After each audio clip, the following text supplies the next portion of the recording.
Halo semuanya, kita kembali lagi di channel Sosionale.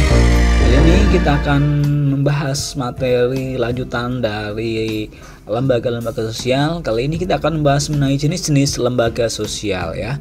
Kita tahu bahwa di dalam masyarakat, lembaga sosial itu mempunyai beragam jenis ya.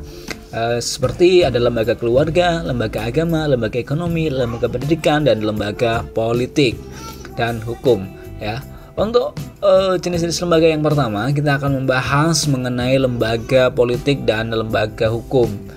Apa itu lembaga politik? Ya, kita lihat ya.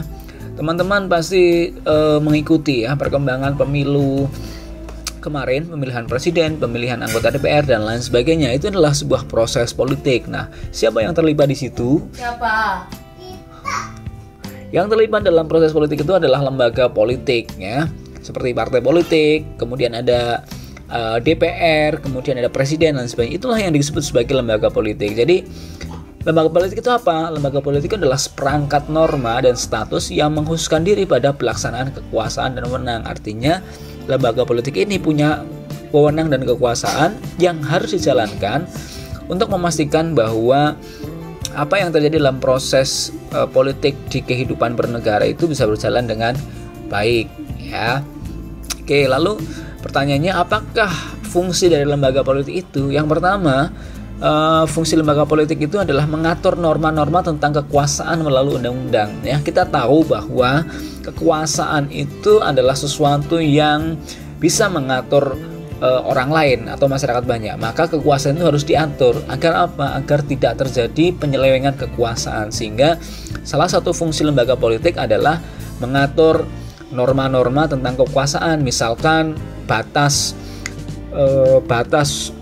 presiden ya, berapa tahun presiden, kemudian usia presiden dan calon wakil presiden, kemudian bagaimana mekanisme penggantian kekuasaan itu harus diatur melalui undang-undang. Agar apa? Agar kekuasaan itu bisa dijalankan dengan baik dan akhirnya kekuasaan itu tidak disalahgunakan oleh orang-orang tertentu untuk kepentingan kelompoknya sendiri.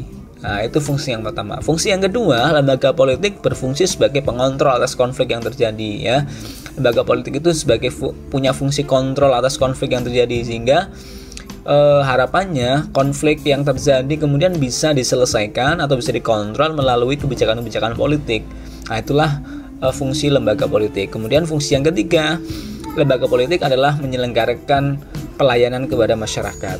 Nah, sebenarnya ada lagi yang paling penting dari fungsi lembaga politik adalah memberikan pendidikan politik terhadap masyarakat. Agar apa? Agar masyarakat atau rakyat itu paham tentang bagaimana proses politik yang baik, bagaimana cara-cara untuk memenuhi jabatan kedudukan dalam lembaga-lembaga politik. Agar apa? Agar peristiwa-peristiwa politik, proses-proses politik dan proses penempatan kekuasaan itu bisa dijalankan dengan baik, dengan fair, demokratis, sehingga tidak ada penyalahgunaan kekuasaan. Nah, itulah fungsi dari lembaga politik ya. Oke, berikutnya kita akan membahas mengenai lembaga hukum ya. Jadi seringkali lembaga politik itu selalu berkaitan dengan hukum ya. Nah, kita tahu bahwa lembaga hukum ini menjadi lembaga yang kemudian menjadi banyak perbincangan pada masyarakat kita saat ini ya, karena hukum itu kemudian menjadi sesuatu yang mampu mengatur kehidupan kita sebagai warga negara. Nah, pertanyaannya adalah, apa itu sebenarnya lembaga hukum?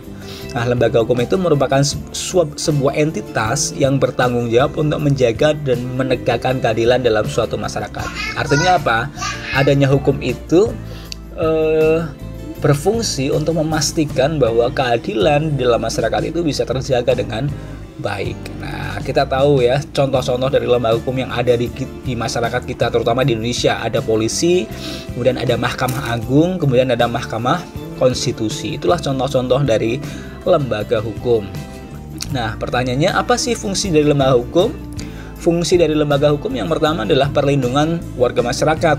Nah, artinya masyarakat itu dijamin oleh undang-undang, dilindungi hak-haknya oleh undang-undang, dan yang memastikan bahwa hak-hak itu kemudian terlindungi adalah lembaga hukum seperti polisi, kejaksaan, kemudian Mahkamah Agung sampai Mahkamah Konstitusi. Kemudian fungsi yang kedua adalah penyelenggaraan negara hukum. Artinya lembaga hukum ini memastikan bahwa negara hukum, artinya negara yang mematuhi dan menaati aturan-aturan hukum yang sudah disepakati bersama-sama. Tidak boleh ada warga negara yang kemudian melanggar hukum, sehingga penyelenggaraan negara hukum ini memastikan bahwa semua orang mempunyai kepastian hukum, sehingga kalau yang bersalah harus dihukum, kalau yang benar harus dibela. Itu adalah fungsi dari lembaga hukum. Kemudian yang ketiga adalah pengaturan sanksi. Nah, ini pengaturan sanksi yang dilakukan oleh lembaga hukum fungsinya adalah untuk memastikan bahwa siapa yang melanggar maka akan mendapatkan sanksi sesuai dengan kadar pelanggarannya. Kemudian yang keempat, fungsinya adalah petunjuk perilaku masyarakat. Nah, lembaga hukum ini memberikan patokan-patokan bagaimana perilaku yang dianggap melanggar hukum atau tidak melanggar hukum. Nah, yang kelima, fungsi lembaga hukum adalah mengubah perilaku masyarakat. Artinya dengan adanya lembaga hukum, harapannya perilaku-perilaku masyarakat yang negatif yang melanggar hukum itu tahu bahwa konsekuensi dari pelanggaran hukum adalah akan mendapatkan hukuman. Maka harapannya adalah perilaku masyarakat itu berubah menjadi lebih baik dan taat kepada hukum yang berlaku. Nah, demikian penjelasan dari jenis-jenis lembaga sosial, yaitu lembaga hukum dan lembaga politik. Mudah-mudahan bisa dipahami. Kita kembali dengan penjelasan jenis-jenis lembaga hukum atau jenis-jenis lembaga sosial berikutnya. Terima kasih.